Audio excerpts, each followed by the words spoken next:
Hi everyone, welcome to Shashi cooking and kitchen tips. ಇವತ್ತಿನ recipe ಇನ್ಸ್ಟೆಂಟಾಗಿ 10 ನಿಮಿಷದಾಗ ನಾವು ಬ್ರೇಕ್ಫಾಸ್ಟ್ ಮಾಡತ್ತೀವಿ. ಮತ್ತು ಅಕ್ಕಿ ಹಿಟ್ಟು, ಗೋಧಿ ಹಿಟ್ಟು, ಮೈದಾ ಹಿಟ್ಟು ಇದ್ಯಾವುದು ಬಳಸಲಾರ್ದ, ಮೊಸರು ಬಳಸಲಾರ್ದ ಇವತ್ತು ನಾವು 10 ನಿಮಿಷದಾಗ ಬ್ರೇಕ್ಫಾಸ್ಟ್ ರೆಸಿ ಮಾಡತ್ತೇವೆ ನೋಡ್ರಿ. ಈಗ ವಿಡಿಯೋ ವಿಧಾನ ನೋಡ್ಕೊಂಬಂದ್ಬಿಡೋಣ ಹೆಂಗಂತ. ನಾನು 2 ಉಳ್ಳಾಗಡ್ಡಿನ ಸಣ್ಣಗೆ ಉದ್ದಕ್ಕೆ ಕಟ್ ಮಾಡಿ ತೊಗೊಂಡೇನಿ. ಅದಕ್ಕೆ ನಾನೀಗ ಬೌಲ್ ತೋರಿಸಿದ್ನಲ್ಲ, ಆ ಬೌಲ್ 2 ಬೌಲಷ್ಟು ರವೆ ಹಾಕೊಂಡೆ ನೋಡ್ರಿ. ಹಾಕೊಂಡು ಈರುಳ್ಳಿಗೆ ಪೂರ್ತಿ ಮಿಕ್ಸ್ ಆಗೋಂಗೆ ರವಾನ ಮಿಕ್ಸ್ ಮಾಡ್ಕೋಬೇಕ್ರಿ. ಈ ರೀತಿ ಉಳ್ಳಾಗಡ್ಡಿ ಎಲ್ಲ ಅದನ್ನು ಬೇರೆ ಬೇರೆ ಬಿಡಿ ಬಿಡಿ ಮಾಡ್ಕೋಬೇಕು. ಆಮೇಲೆ ಇದಕ್ಕೆ ನಾನು ಒಂದು ಅರ್ಧ ಬೌಲಷ್ಟು ಕಡಲೆ ಹಿಟ್ಟು ಹಾಕೋತೇನೆ ನೋಡ್ರಿ. ಕಡಲೆ ಹಿಟ್ಟು ಹಾಕೊಳೋದ್ರಿಂದ ಟೇಸ್ಟ್ ಬರ್ತಾವೆ ಮತ್ತು ಕಲರ್ನೂ ಚಲೋ ಬರ್ತೈತ್ರಿ. ಈಗ ಇದನ್ನು ಕಡಲೆ ಹಿಟ್ಟನ್ನು ಆ ರವೆ ಒಳಗೆ ಪೂರ್ತಿ ಮಿಕ್ಸ್ ಆಗೋಂಗೆ ಕಲಿಸ್ಕೋಬೇಕ್ರಿ. ಈಗ ಇದಿಷ್ಟು ಕಲಿಸ್ಕೊಂಡಾದ್ಮೇಲೆ ನಾವು ಒಂದು ಬುಟ್ಟಿಗೆ ಹಾಕೊಂಡ್ಬಿಡೋಣ್ರಿ ಇದನ್ನು. ಮತ್ತು ಯಾರೆಲ್ಲ ಶಶಿ ಕುಕಿಂಗ್ ಆ್ಯಂಡ್ ಕಿಚನ್ ಟಿಪ್ಸಿಗೆ ಸಬ್ಸ್ಕ್ರೈಬ್ ಮಾಡಲ್ಲ, ಪ್ಲೀಸ್ ಎಲ್ಲರೂ ಸಬ್ಸ್ಕ್ರೈಬ್ ಮಾಡಿ ಪೂರ್ತಿ ವಿಡಿಯೋ ನೋಡಿರಿ ಹೆಂಗಾಗಂತಂತೇಳಿ ಕಮೆಂಟ್ ಲೈಕ್ ಮಾಡೋದು ಮಾತ್ರ ಮರಿಬೇಡ್ರಿ. ಹೊಸ ಬ್ರೇಕ್ಫಾಸ್ಟ್, ಡಿನ್ನರ್, ಲಂಚ್ ಈ ರೀತಿ ವಿಡಿಯೋ ಮಾಡಿಬಿಡ್ತಿರ್ತೀನಿ. ಪ್ಲೀಸ್ ನಾನು ಚಾನಲ್ ಹೋಗಿ ಚೆಕ್ ಮಾಡಿರಿ, ನಿಮಗೆ ಗೊತ್ತಾಕೈತಿ ನಾ ಹೊಸ ವಿಡಿಯೋ ಮಾಡಿದ್ದೆ. ಆಮೇಲೆಗೆ ಇದು ರವಾನ ಹಿಟ್ಟನ್ನೆಲ್ಲ ಮಿಕ್ಸ್ ಮಾಡ್ಕೊಂಡೆ ಅಲ್ರಿ, ಅದಕ್ಕೆ ಒಂದು ಅರ್ಧ ಚರಿಗೆಯಷ್ಟು ನೀರು ಹಾಕೋತೀನಿ ನೋಡಿರಿ. ಇದು ರವೆ ಇರೋದ್ರಿಂದ ಇದು ಜಲ್ದಿ ಗಟ್ಟಿ ಆಕೈತಿ, ಹಾಗಾಗಿ ನಾವು ಒಂದು ಅರ್ಧ ಚರಿಗೆ ಆದರೂ ನೀರು ಹಾಕೋಬೇಕ್ರಿ. ನಾನು ತೋರ್ಸಾತೀನಲ್ಲ, ಈ ರೀತಿ ತೆಳುವಾಗಿದ್ರೆ ಆಮೇಲೆ ಒಂದು 5 ನಿಮಿಷ ಬಿಟ್ಟ ಮೇಲೆ ಇದು ಗಟ್ಟಿ ಆಕೈತ್ರಿ. ಈಗ ಇದಕ್ಕೆ ರುಚಿಗೆ ತಕ್ಕಷ್ಟು ಉಪ್ಪು, ಒಂದು ಅರ್ಧ ಸ್ಪೂನಷ್ಟು ಜೀರಿಗೆ ಹಾಕ್ಕೊಂಡು ಈ ರೀತಿ ಕಲಿಸಿ ಇಟ್ಕೊಂಡ್ಬಿಡ್ತೀನಿ.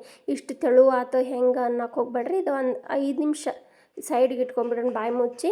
ಈಗ ಇದು ಸೈಡ್ಗೆ ಇಟ್ಕೊಂಡು ಒಂದು ಮಸಾಲೆ ರೆಡಿ ಮಾಡ್ಕೊಂಡ್ಬಿಡೋಣ್ರಿ. ಇದಕ್ಕೆ ನನಗೆ ಸಣ್ಣದಾಗಿ ಕಟ್ ಮಾಡ್ಕೊಂಡಿದ್ದು ಒಂದು ಉಳ್ಳಾಗಡ್ಡಿ ತೊಗೊಂಡೇನು ನೋಡಿರಿ. ನಿಮಗೆ ಉಳ್ಳಾಗಡ್ಡಿ ಇಷ್ಟ ಇಲ್ಲಾಂದ್ರೆ ಇದ್ರ ಉಳ್ಳಾಗಡ್ಡಿ ಬದಲಿ ನೀವು ಆಲೂಗಡ್ಡಿನ ಹೆರಿದು ಕೂಡ ತೊಗೋಬೋದು. ಅದು ಭಾರಿ ಸೂಪರ್ ಆಕೈತೆ ನೋಡಿರಿ ಟೇಸ್ಟ್. ಉಳ್ಳಾಗಡ್ಡಿ ತಿನ್ನೋಲ್ಲ ಅನ್ನೋರು ಆಲೂಗಡ್ಡಿ ತೊಗೋಬೋದು. ಇದಕ್ಕೆ ಧನಿಯಾ ಪುಡಿ ಹಾಕೋತೀನಿ ಒಂದು ಅರ್ಧ ಸ್ಪೂನ್, 1.5 ಸ್ಪೂನಷ್ಟು ಅಚ್ಚ ಖಾರದ ಪುಡಿ ಹಾಕೋತೀನಿ ರೀ. ಆಮೇಲೆ ರುಚಿಗೆ ತಕ್ಕಷ್ಟು ಉಪ್ಪು, ಅದ್ರೊಳಗೆ ಹಿಟ್ಟೊಳಗೆ ಮೊದಲು ಹಾಕ್ಯವ ನಾವು ಉಪ್ಪು ನೋಡಿಕೊಂಡು ಸ್ವಲ್ಪ ಹಾಕೋರಿ. ಕೊತ್ತಂಬರಿ ಹಾಕ್ಕೊಂಡು ಇದನ್ನು ಕಲಿಸ್ಕೊರಿ. ಒಂದು ಸ್ವಲ್ಪ ಎಣ್ಣೆ ಆದರೂ ಹಾಕೋಬೋದು ನೀವು. ಇದಕ್ಕೆ ಹಾಕ್ಕೊಂಡು ಈ ರೀತಿ ಕೈಲೇನ ಕಲಿಸ್ಕೊರಿ. ಚಮಚೆಲ್ಲಾದ್ರೆ ಪೂರ್ತಿ ಕ್ಲಿಯರಾಗಿ ಚಂದಾಗಿ ಕಲಸೋಂಗಿಲ್ದ. ಅದಕ್ಕೆ ನಾನು ಇದನ್ನು ಪೂರ್ತಿ ಕೈಲೇ ಕಲಿಸ್ಕೊಂಡು ಇದನ್ನು ಸೈಡ್ ಇಟ್ಕೋತೀನಿ. ಹಿಟ್ಟು ತೋರಿಸ್ತೀನಿ ನೋಡಿರಿ. ಈಗ ನಾವು ಆಗಳ ಕಲಸಿಟ್ಟಿದ್ವಲ್ಲ ಆ ಹಿಟ್ಟು ತೋರಿಸ್ತೀನಿ ನೋಡಿರಿ ಎಷ್ಟು ಗಟ್ಟಿಯಾಗೈತೆ. ಆಗಾಳಿ ಎಷ್ಟು ನೀರಾಗಿತ್ತಲ್ಲ, ಈಗ ನಮಗೆ ದೋಸೆ ಎಷ್ಟು ಹಾಕಬೇಕಾ, ಎಷ್ಟು ಹದ ಇರ್ತೈತಲ್ಲ ಅಷ್ಟು ಹದಕ್ಕೆ ಕರೆಕ್ಟಾಗಿ ಪರ್ಫೆಕ್ಟಾಗಿ ಬಂದೈತಿದು.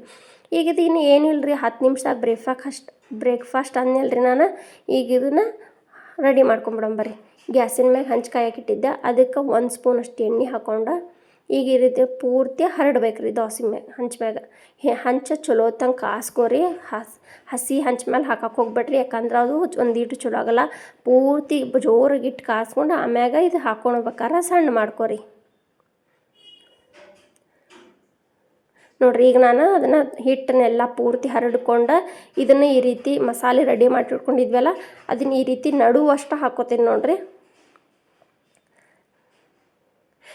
ಇಷ್ಟ ಹಿಂಗೆ ಹಾಕ್ಕೊಂಡ್ರೆ ಅಷ್ಟು ಟೇಸ್ಟ್ ಆಗ್ತೈತ್ರಿ. ಅದು ಪೂರ್ತಿ ಹಾಕೊಂಡ್ಬಿಟ್ರೆ ಚಲೋ ಅನ್ಸೋಂಗಿಲ್ಲ ರೀ. ಹಾಗಾಗಿ ಇದಿಷ್ಟು ಹಾಕ್ಕೊಂಡು ನಾನು ಇದ್ರ ಮ್ಯಾಗ ಗ್ಯಾಸ್ ಒಂದು ಮೀಡಿಯಮ್ ಉರಿ ಒಳಗೆ ಇಟ್ಕೊಂಡು ಬಾಯಿ ಮುಚ್ಕೋತೀನಿ ರೀ. ಉಗಾದೊಳಗೆ ಚಲೋ ಬೇಯ್ತೈತಿ. ಈಗ ಒಂದು ಸೈಡ್ ಬೆಂದಿದ್ದಾತು ನೋಡ್ರಿ. ಒಂದು ಸ್ವಲ್ಪ ಮ್ಯಾಗ ಎಣ್ಣೆ ಹಾಕ್ಕೋತೀನಿ. ಇದಕ್ಕೆ ಎಣ್ಣೆ ಹಾಕ್ಕೊಂಡು ಹೊಳ್ಸಾಕೊಂಬಿಡೋಣ್ರಿ. ಎಷ್ಟು ಘಮ ಘಮ ಅನ್ನತೈತ್ರಿ, ಸೂಪರಾಗಿತ್ತು ನೋಡ್ರಿ. ಬರೀ ರವಾ ಉಳ್ಳಾಗಡ್ಡಿ ಕಡಲೆ ಹಿಟ್ಟು ಒಂದು ಅರ್ಧ ಬೌಲಷ್ಟು ಹಾಕ್ಕೊಂಡು ಬ್ರೇಕ್ಫಾಸ್ಟ್ 10 ನಿಮಿಷದಾಗ ಬೆಳಗ್ಗೆ ಈ ರೀತಿ ರೆಡಿ ಮಾಡ್ಕೊಂಬಿಡ್ಬೋದು ನೋಡಿರಿ. ಈಗ ಇದನ್ನು ಹೊಳ್ಳಿಸಾಕೊಂಡು ಈ ರೀತಿ ಒಂದು ಸ್ವಲ್ಪ ಒತ್ತಿ ಮತ್ತು ಬಾಯಿ ಬಂಚಿ ಇಡ್ಬೇಕ್ರಿ. ಅಂದ್ರೆ ಒಳಗಿಂದ 2 ಕಡೆನೂ ಚಲೋ ಹೊತ್ತಂಗೆ ಬೇಯ್ತೈತಿ. ಈಗ ರೆಡಿ ಆಯ್ತು ನೋಡಿರಿ. ನಾವು ಬಾಯಿ ಮುಚ್ಚಿಟ್ಕೊಳ್ಕರ ಜಲ್ದಿ ಬೇಯೋಂಗಿಲ್ಲ, ಬಾಯಿ ಮುಚ್ಚಿಟ್ಕೊಂಡ್ರೆ ಇನ್ನೂ ಜಲ್ದಿ ಬೇಯ್ತೈತಿ ನೋಡಿರಿ. ಈಗ ಇದಿಷ್ಟು ರೆಡಿ ಆಯ್ತು ನೋಡಿರಿ. ಒಂದು ಸ್ವಲ್ಪ ಮ್ಯಾಗ ತುಪ್ಪ ಹಾಕ್ಬಿಡ್ತೀನಿ, ಇನ್ನೂ ಘಮ ಘಮ ಅಂತೈತಿ. ಇದಕ್ಕೆ ಯಾವುದೇ ರೀತಿ ಚಟ್ನಿ, ಸಾಗು, ಸಾಂಬಾರು ಮತ್ತು ಪಲ್ಯ ಯಾವುದೂ ಬೇಡ.